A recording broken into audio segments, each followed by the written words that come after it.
Hey. Hi, guys. Welcome back. All right. So, this is part two. If you didn't see part one, you'll definitely need to watch that first and then bounce back over here. Otherwise, you will be lost in this one because I'm not going to do a recap. We're just going to leap right in. The stress. Where did his stress come from? Why did he allow himself to get super stressed about this? That's the Empress. Okay. Okay. So, hang on. So, he did know that this was his person. Nine of Cups. You know what's weird? If you watch part one, you'll know what I'm talking about. But all the things that his parents said that King and Queen of Pentacles had to say, they maybe I'm wrong about that. Maybe they were saying, wait a minute, you say that you love this Queen of Swords. Are you sure you're ready?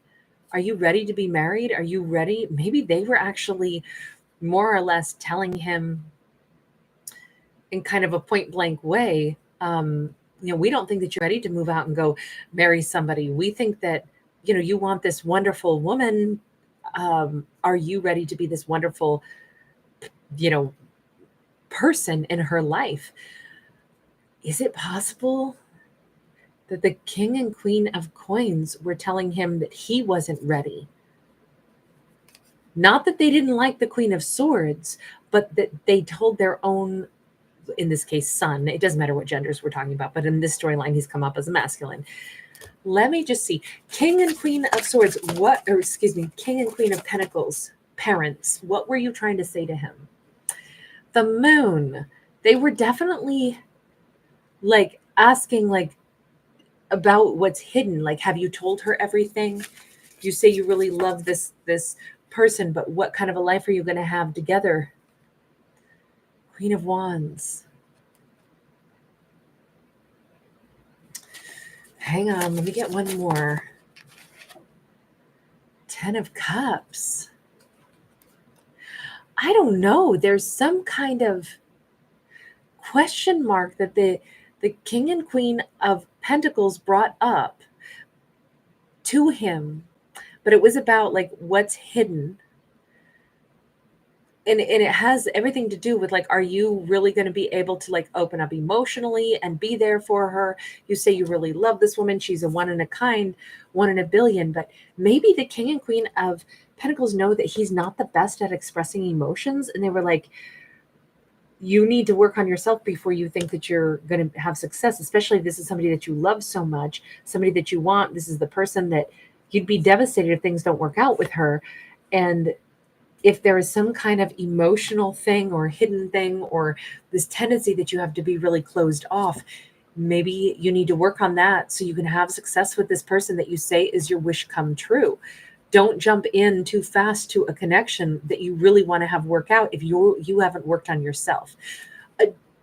Is there a reason that the King and Queen of Pentacles have this opinion, almost like he needed to work on himself a bit? With the Hanged Man, yes. They see him, and again, this may not be fair, but in their eyes, they think, oh, we know our son or daughter, and he tends to be X, Y, or Z. Everybody always thinks that they have a pretty good opinion of who somebody else is, right? Whether that's right or wrong. But it's oh, we know that he's a procrastinator, or we know that you tend to, I don't know, maybe it kind of feels like they don't exactly instill confidence in him, which now makes more sense why he's I need to just get away from them and their opinions of me. But they did bring up one valid point, which is she is the person I want to be with. She is the person I imagine having a real life with. She is my Empress. I do want a really stable long-term connection with this Queen of Swords. Moms and pops are telling me and worrying me that basically, what if she doesn't want to stay with me? Or what if I sabotage it and ruin it? This is weird to have parents that are oh, see, we know that you tend to delay things, you tend to procrastinate, and that will probably ruin your relationship with somebody. It almost feels like they have not very supportive family, or they have family that is thinking that they're speaking truth. And maybe they maybe their son or daughter has messed up relationships in the past, and they're just once upon a time you weren't super disciplined. But the thing is, whether he is going to sink or swim, whether he's going to put in the effort that would be required to be in a relationship or not, it's not really his parents' lookout. So kind of think that they need to dial it down 300 notches, because every adult gets the right to decide how they're going to behave. And it does just feel like interfering, well-meaning, but bossy beyond belief, opinionated parents. And even if they have a valid point about something that happened in the past, I don't know why they're stirring up past behavior, hidden emotions, trying to tell their adult son who he is, and so like forewarn him against ruining a relationship that he hasn't even been able to pursue properly yet. That's a complicated story. I have not seen something like this before, but I can see how that got in his head and made him really worry. So what did you do? What actions has this divine masculine, because their words did hit home, and he did see, he did start to really think, I do really want to be with her, and I want a serious long-term connection. She is an empress. She is amazing, which means if she is my queen of wands, if she is the person that I find so deeply attractive, she is the person that I want, then you know what? One thing, mom and pops were right. I need to get really serious. Maybe he did need to grow up. Maybe him moving out. If we go back to what we saw in part one, we saw him leaving and moving out. Maybe he was still living with moms and pops, and moms and pops are like, I don't get it. If she's so great and you want to be with her, are you matching her frequency? Are you matching her energy? Does she know that, maybe you've been like not doing some of the same stuff that she's been doing in life? I don't know. Maybe this is like one of those scenarios where moms and pops have paid his bills his whole life. Maybe he's been kind of a silver spoon baby. Here we go. It's the king and queen of pentacles. That's a wealthy couple. It could be that they're saying, well, marry who you want, be with whomever you want, of course, but you do need to match them. She's somebody who's got drive or something, and she wants to build a world. They could even say, well, what, are you guys going to come live with us? We're not going to support you and your new wife. It could have been something like that. Like, this is more of a wealthy husband and wife couple, parents that are basically advising their grown-up son that could have been a silver spoon baby, that if you're going to be having your empress and building your empire, then you need to be her emperor. Are you going to go live where she lives? Are you leaving to go be with her? Okay, great. But how are you going to live? Do you think she's going to support you? Like, we've always supported you. You live off of the family money, but you don't really, that's only because you live here in our mansion. But if you're going to move out and go be with her, I mean, are you expecting her to pay your way? Because that's probably not going to work. And if she doesn't know that you are, not financially solvent on your own. Okay, so now it's starting to sound like maybe these parents were being like spot on, like, you have to step up.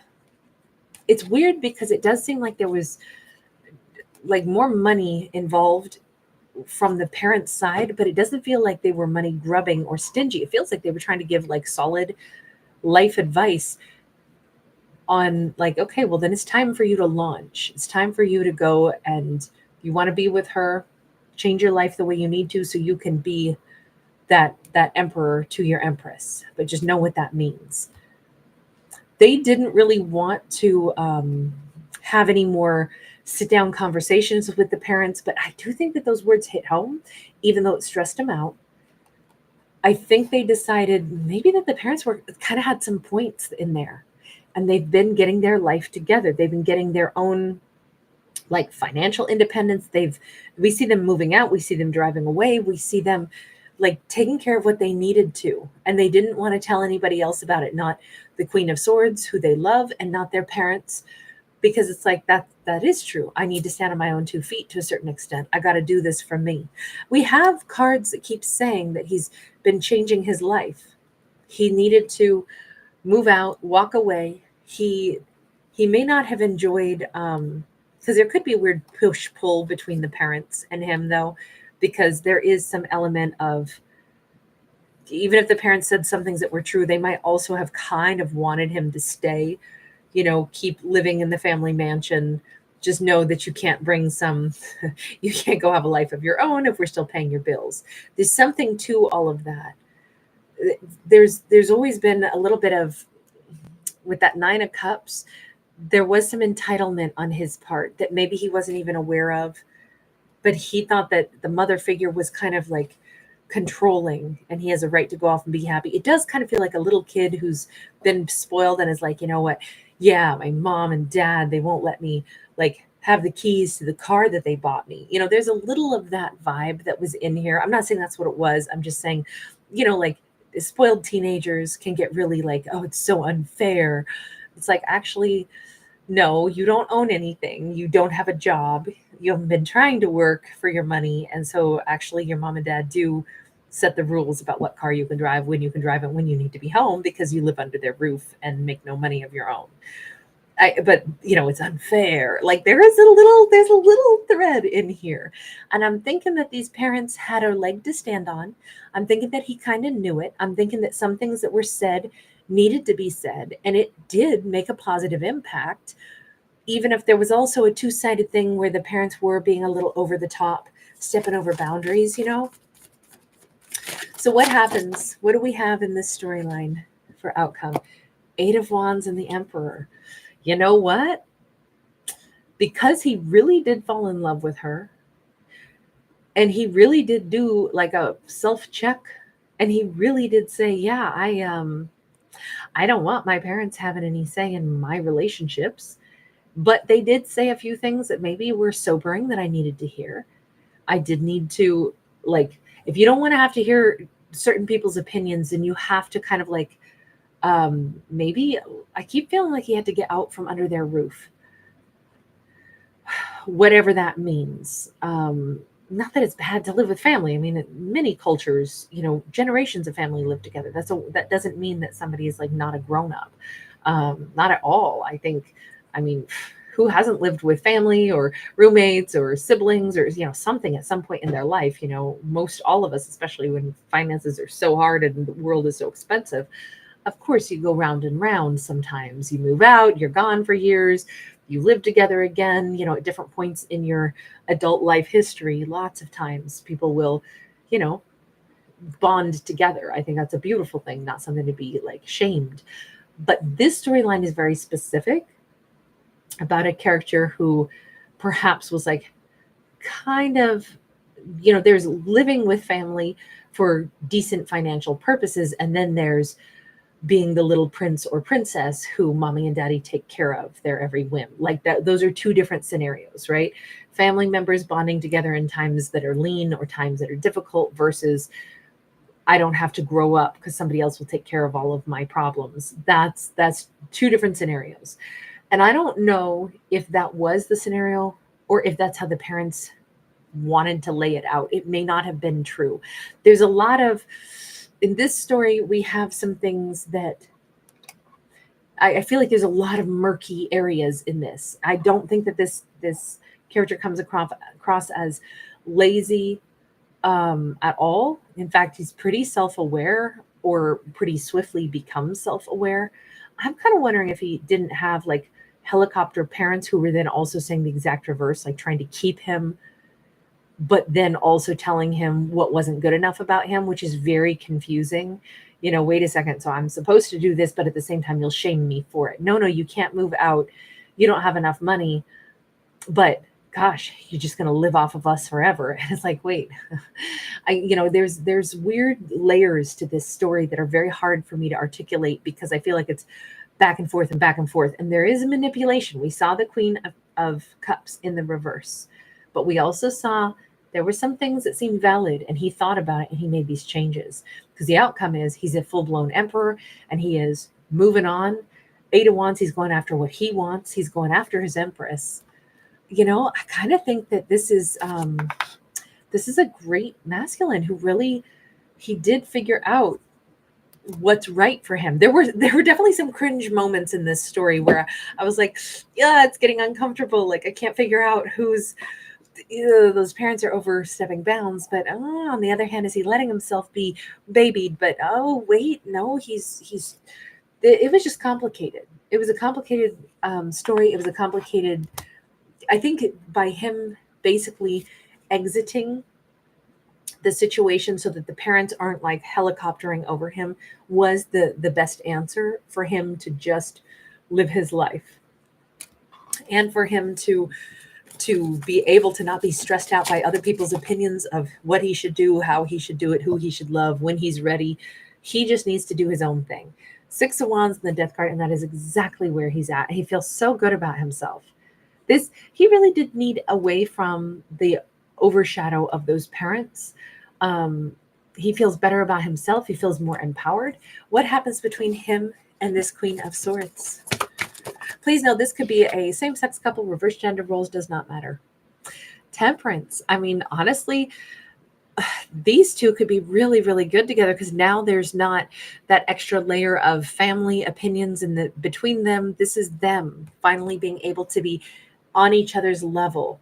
Maybe it was something where, in order to have a comfortable, matched relationship with her, he did need to basically come in somehow. Some area of his life needed to be more equitable to where her life was at, whatever that means. It doesn't have to mean like he had to make more money or something like that, but maybe just the level of independence was somehow what was a big part of this.